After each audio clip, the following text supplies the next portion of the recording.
Assalamualaikum warahmatullahi wabarakatuh. Perkenalkan, nama saya Dina Aprila S. Jadi tema ceramah yang akan saya bawakan yaitu menanamkan akar iman dalam kehidupan sehari-hari.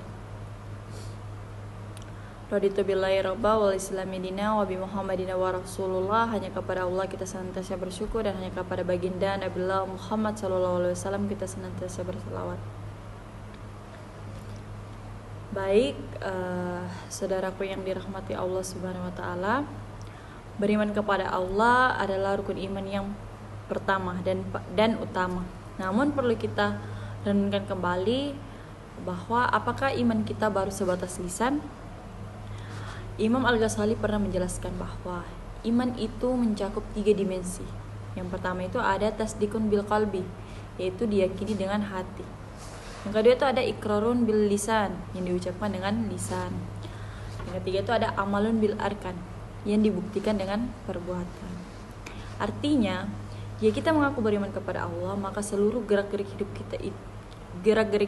hidup kita seharusnya mencerminkan ketaatan kepadanya.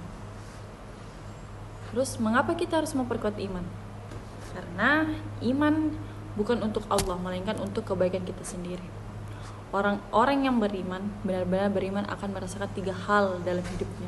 Yang pertama itu ada namanya tu'manina, atau ketenangan hati, yang mana ia yakin bahwa segala sesuatu terjadi atas izin Allah.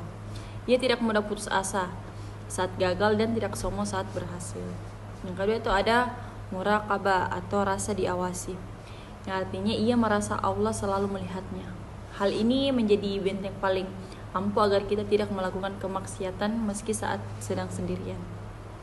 Dan yang terakhir itu adalah keberanian berbuat benar. Artinya ia tidak takut kepada makhluk, karena ia tahu bahwa pemberi rezeki dan penentu takdir hanyalah Allah Subhanahu wa taala.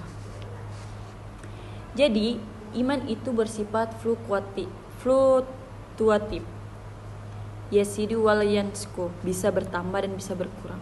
Untuk menjaganya kita perlu tadabbur alam, atau melihat kebesaran ciptaan Allah agar tumbuh rasa kagum atau taskim kepada Sang Pencipta. Yang kedua itu menjaga ibadah wajib, yang mana salat adalah tiang agama dan jembatan komunikasi langsung kita dengan Allah Subhanahu wa taala. Yang ketiga itu ada mengingat kematian, yang mana bahwa sesuatu saat kita akan kembali dan mempertanggungjawabkannya. Pengakuan iman kita di hadapannya. Jadi, mari kita jadikan iman sebagai Allah. Mari kita jadikan iman kepada Allah sebagai kemudi dalam kehidupan kita.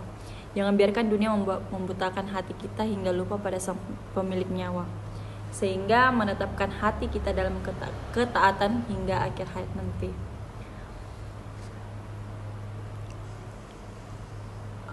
Dalam surah Ar-Ra'd ayat 28, yang mana hanya dengan mengingat Allah hati menjadi tentram, yang mana isinya itu berbunyi seperti ini. Bismillahirrahmanirrahim. Al-azina amanu wa ta'ma'innu qulubuhum bisikrillah ala bisikrillahi tamattainnul qulub. Artinya, orang-orang yang beriman dan hati mereka menjadi tentram dengan mengingat Allah Subhanahu wa taala. Ingatlah bahwa hanya dengan mengingat Allah hati akan selalu tentram. Jadi dalam ayat tersebut menjelaskan bahwa orang-orang yang beriman akan merasa tentram hatinya dengan mengingat Allah dengan cara berzikir. Dan ketahuilah bahwa hanya dengan mengingat Allah lah hati akan menemukan ketenangan sejati.